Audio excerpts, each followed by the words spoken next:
Okay, so that's one. That's two. Which is brighter? This one's brighter. This one's not as bright. Okay. Here, check out some of the stuff this thing can do. What do you think of that? Okay, guys, I got my ridiculous wiggly head cam on, but I just wanted to show you, this was the lights that I was testing outside, my trusty Phoenix E21. I have shot, this has been on my pistol, I have shot probably 1,500 rounds of 22 with this on the pistol. I've dropped it. It's really got a beautiful coating on it. It's almost impossible to scratch. When you undo parts of this, the O-rings are so freaking tight. Like when you're undoing the tail cap to put in a new batteries, the O-ring is ridiculously tight. This thing is probably waterproof in the extreme. Like you could probably hold it underwater and use it and not worry about it. Okay, this thing, this was 35, by the way. This is 20. Comes with 2 batteries and a charger. What a deal, huh? This thing is ridiculously bright, but it's not 1,300 lumens. But it is ridiculously bright. It's at least 3 times brighter than this. I'd say it's probably closer to maybe 300 or 400 lumens, which sounds about right. It doesn't get terribly hot. I don't know how long the battery runs yet. I've only tested it a little bit. But so far I like it, and I like all the different, you got the super bright, you got the, and you hit it once and it's dimmer, and then you get the strobe, and then you get the SOS, and then you're back to full bright, just by barely tapping the tail cap. It's pretty cool. Yes, I did fart. So,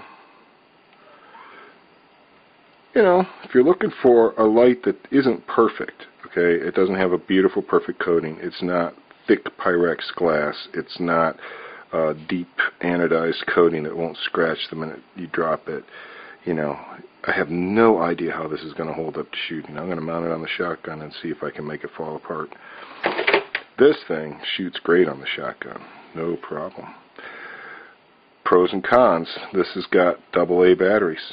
Okay, the power goes off. You have no place to charge batteries. No problem. You just keep putting AA's in this thing and you have light until you don't need it anymore. This sucker, power goes out. You've got 2 batteries and then you're done until you can find a source to recharge it. Plus, you're walking in the woods. Let's say you're camping, your overnight camp out. Okay, you keep the light on all night or whatever, it burns out. No problem. Put more batteries in and keep going. This one, you're in an overnight camp out, batteries go out, now you've got a useless thing that you have to carry around and not lose. So, just something to think about. I mean, there's pros and cons for all of it. I kind of like the rechargeable batteries. These things are so light. They're huge.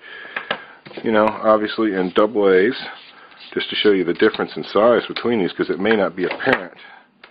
This is a AA, and that is whatever this is, 18650. They will not fit in there. I bet it would be fun if they did. I bet that sucker would really glow. But I have no idea how long this light will hold up or anything. But for now, it's a beast. Cheap.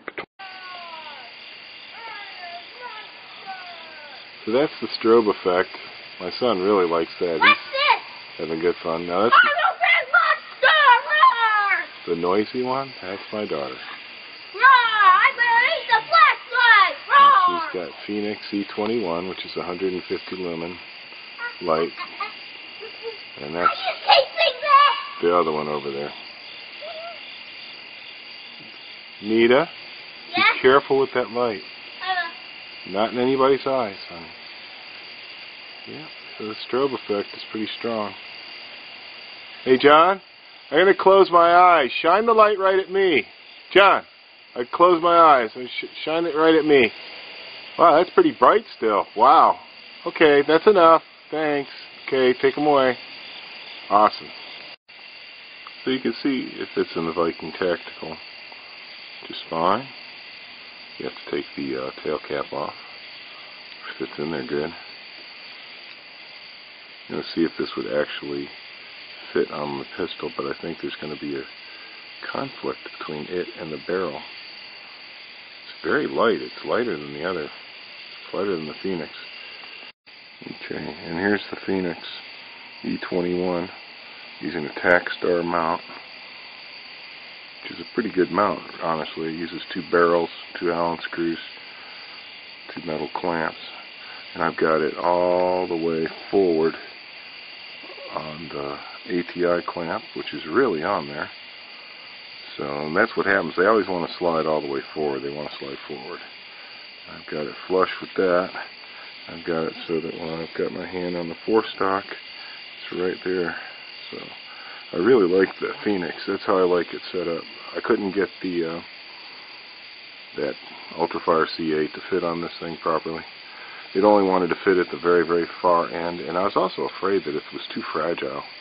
It doesn't really seem to have a thick Pyrex glass lens. It has some sort of thin glass lens. The whole construction of it feels very thin. The O-rings are very loose. This thing is super tight. The Phoenix takes a lot of effort to take it apart. And this thing has already suffered 1,500 rounds on the 22 and held up fine. So I'm getting the feeling this is where this belongs, on the shotgun. I'm going to try out the C8 on the pistol now.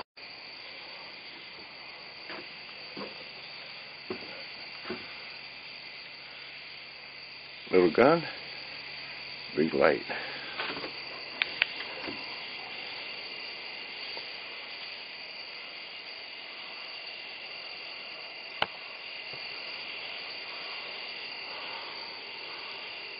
Pretty awesome. And what's crazy is the darn thing actually fits in the holster. With that crazy huge bezel on the light, it still fits. This holster is ridiculous. I don't know what they were expecting people to put inside of it, but you could put anything in here.